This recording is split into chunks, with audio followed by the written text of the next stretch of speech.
ఏపీలో నేతల భవిష్యత్తును మహిళలే తేల్చబోతున్నారా? రాష్ట్రంలో మహిళల ఓట్లన్నీ ఒకవైపే పడ్డాయా?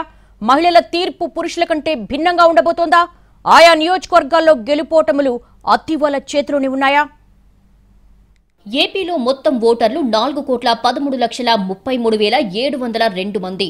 వీరిలో మహిళలు 2,10,10,56,137 మంది, పురుషులు 2,02,74,144 మంది ఉన్నారు. మొత్తం ఓటర్లలో పురుషుల కంటే 7,81,993 మంది మహిళా ఓటర్లు అధికంగా ఉన్నారు.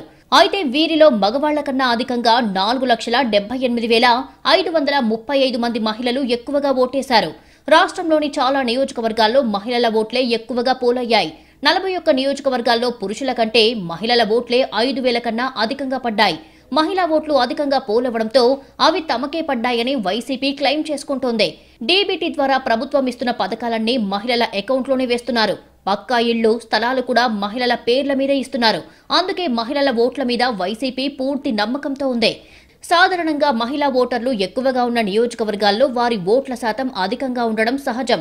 కానీ కొన్ని చోట్ల మహిళా ఓటర్లు ఉప్పెనలా వచ్చి ఓటు వేశారు. ఉదాహరణకు ఇచ్చాపురంలో పురుషుల కంటే 7,000 మంది ఎక్కువ మహిళా ఓటర్లు ఉన్నారు. మొత్తం పోలైన ఓట్లలో చూస్తే పురుషుల కంటే 18,000 మంది మహిళల ఓట్లు అధికంగా పోలయ్యాయి.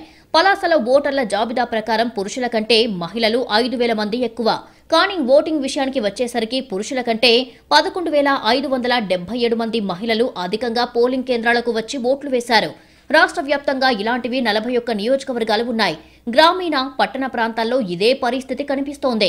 Vizianagaram, Srikakulam, Vizag east, Vizag south, Vizag west, Kakinada city, Kakinada rural, Machilipatnam, Guntur west, Ongole, Kadapa నియోజకవర్గాలలో మహిళలే ఎక్కువగా ఓట్లేశారు.